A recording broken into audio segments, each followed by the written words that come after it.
जी हाँ दोस्तों, आप तक कोई आवाज़ सुनाई दी या आप तक वो आवाज़ सही ढंग से पहुंच नहीं पाई। हाँ, सरकार नपुंसक है, सरकार शक्तिहीन है और ये आरोप विपक्ष के द्वारा लगाया गया नहीं है, ये मानना है हमारे शीर्ष अदालत सुप्रीम कोर्ट का। और धर्म को अगर राजनीति से जोड़ा जाएगा तो ये हेट स्पीच बार बार आता रहेगा। साथियों, अगर आपने हमारा YouTube चैनल अब तक लाइक और सब्सक्राइब नहीं किया है तो कर ले और अपने विचार हमें देते रहे, जिससे कि हमें आगे की वीडियो बनाने में सहूलियत होगी।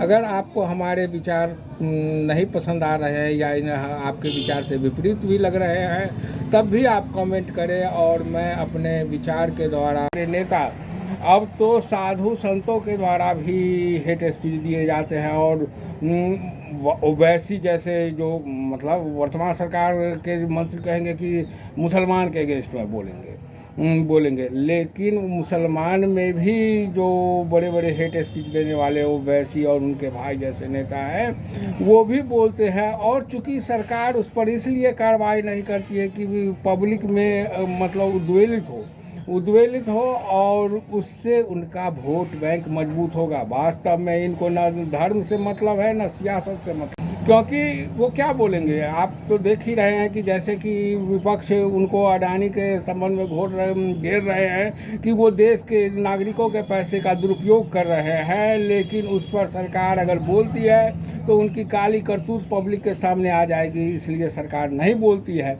और जैसा नमस्कार, समीर कुमार जब आपकी आवाज़ में बोलता है तो बातों को तौलता है और जब बातों को तौली जाती है तो सवाल उठते हैं और सवाल का जवाब ढूंढते हैं, जवाब देख नहीं होते। जी हाँ दोस्तों, आप तक कोई आवाज़ सुनाई दी या आप तक वो आवाज़ सही ढंग से पहुंच नहीं पाई। हाँ, सरकार नपुंसक है, सरकार शक्तिहीन है और ये आरोप विपक्ष के द्वारा लगाया गया नहीं है, ये मानना है हमारे शीर्ष अदालत सुप्रीम कोर्ट का।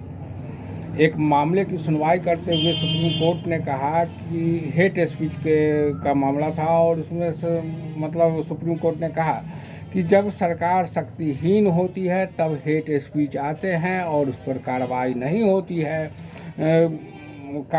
होती है और धर्म को अगर राजनीति से जोड़ा जाएगा तो ये हेट स्पीच बार बार आता रहेगा। उन्होंने ये भी कहा कि भारत की राजनीति उस समय ऐसी नहीं थी जिस समय हमारा संविधान बना था, और उस समय हमारे देश में ऐसे राजनीतिज्ञ लोग थे कि जिनको सुनने के लिए सुदूर से लोग मतलब आया करते थे। नेहरू जी थे और वाजपेयी जी जैसे वक्ता थे।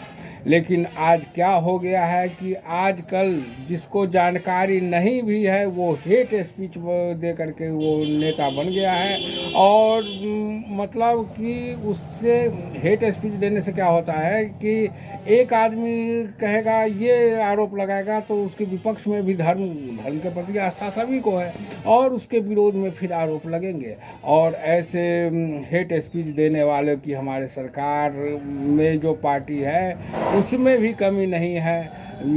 बड़े बड़े मंत्री अगर नीचे से ऊपर तक बताया जाए तो प्रधानमंत्री से लेकर के कई बड़े मंत्री और कई बड़े नेता अब तो साधु संतों के द्वारा भी हेट स्पीच दिए जाते हैं और ओवैसी जैसे जो मतलब वर्तमान सरकार के मंत्री कहेंगे कि मुसलमान के अगेंस्ट में बोलेंगे, लेकिन मुसलमान में भी जो बड़े बड़े हेट स्पीच देने वाले ओवैसी और उनके भाई जैसे नेता हैं वो भी बोलते हैं। और चूंकि सरकार उस पर इसलिए कार्रवाई नहीं करती है कि पब्लिक में मतलब उद्वेलित हो और उससे उनका वोट बैंक मजबूत होगा। वास्तव में इनको न धर्म से मतलब है न सियासत से मतलब है। और हम लोग जैसा कि देख रहे हैं कि हमारी जो सरकार है, हमारे जो सरकार के मंत्री हैं वो अपने विभाग के कामों के बारे में जानकारी देने नहीं आते हैं, वो आरोप लगाने आते हैं, विपक्ष पर आरोप लगाने आते हैं और वो लोग एक्टिव हो जाते हैं। मतलब अगर विपक्ष जैसे कि देखे कि राहुल गांधी ने को करना पिछले जो 5 साल पहले विधानसभा चुनाव कर्नाटका में हुआ था, उस चुनाव के दौरान जो उन्होंने भाषण दिया था उस पर केस करके, और कि जिस प्रक्रिया का उन लोगों ने उपयोग किया, उस प्रक्रिया के बारे में हम लोग सब जानते हैं कि उस पर आरोप लगा कि इन्होंने ये समाज का आरोप, मतलब वो एक राजनीतिक भाषण था लेकिन उसे एक समाज के प्रति घृणा दिखाया गया, लेकिन वास्तव में यहाँ तो समूचे धर्म के प्रति घृणा दिखाया जाता है। जैसा कि शीर्ष अदालत ने कहा कि हमारे देश की जनता जो है हमारे देश की एसेट है, संपत्ति है और इसी के आधार पर हम डेवलपमेंट कर सकते हैं, लेकिन वास्तव में सरकार का तो ये काम वर्तमान में नहीं रह गया। सरकार मतलब आजकल आरोप सरकार पर लग रहे हैं कि वो सिर्फ परम मित्रों के लिए काम करते हैं, मित्रों के लिए नहीं। मित्र तो देशवासी है जो उन्हें चुन करके लाए हैं, लेकिन वो परम मित्रों के लिए काम करती है। फिर भी ऐसी लंबी फहरिस्त है। और जब अगर ये लोग राहुल गांधी के मामले में अदालत के फैसला को मानते हैं तो सुप्रीम कोर्ट के इस वाक्य को भी मानना चाहिए, लेकिन पूरी ही उम्मीद और विश्वास के साथ कह सकता हूँ कि सरकार इस बात को नज़रअंदाज कर देगी। और आज मीडियाओं के द्वारा ये चीज़ सुप्रीम कोर्ट के इस बयान पर बहस नहीं कराई जाएगी, क्योंकि ये आवाज़ आप तक पहुंच जाएगी और सरकार नहीं चाहती कि जो शीर्ष अदालत सोचती है वो आप सोचे। तो हमारे देश में प्रजातंत्र का एक पिलर है शीर्ष अदालत, लेकिन शीर्ष अदालत की बात को भी हम लोग को अब नज़रअंदाज करके चलना है। यही हमारी मीडिया, जो मीडिया जनता की आवाज़ होती है, वो आवाज़ अब आपकी न हो करके वो अपने मालिकों की आवाज़ हो गई है, और वो मालिक आपके सरकार जो चला रहे हैं उनके परम मित्र हैं। तो ऐसे में क्या हम मतलब ये उम्मीद कर सकते हैं कि शीर्ष अदालत ने जो सजेशन दिए हैं उस पर सरकार अमल करेगी?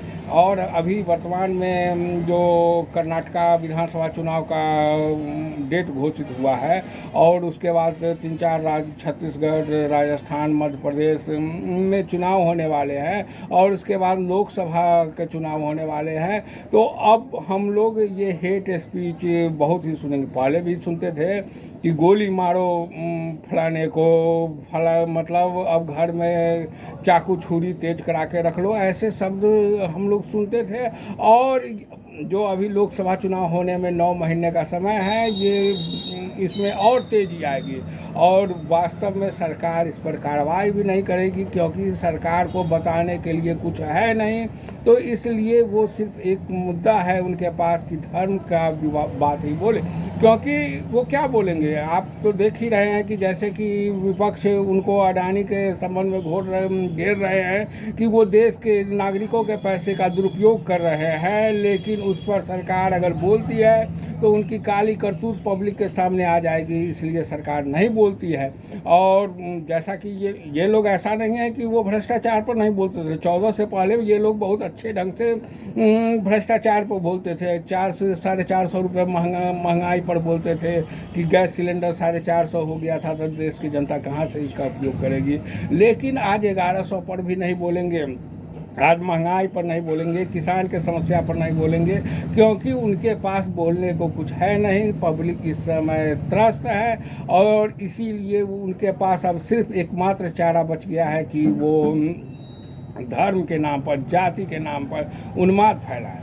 और वास्तव में इनका इन लोगों से कोई संबंध नहीं है, और हमारी देश की राजनीति तभी मजबूत हो सकती है कि जब हम जनता के विकास के बारे में सोचें। लेकिन एक आवाज़ आई है, और हमें उम्मीद करना चाहिए कि भारत के प्रजातंत्र को मजबूत करने के लिए कुछ उम्मीद बची है, और इस मतलब एक दिया के सहारे ही, एक आशा जो जगी है, इस आशा के सहारे ही हम लोग उम्मीद कर सकते हैं कि हमारे भारत का प्रजातंत्र फिर से मजबूत होगा।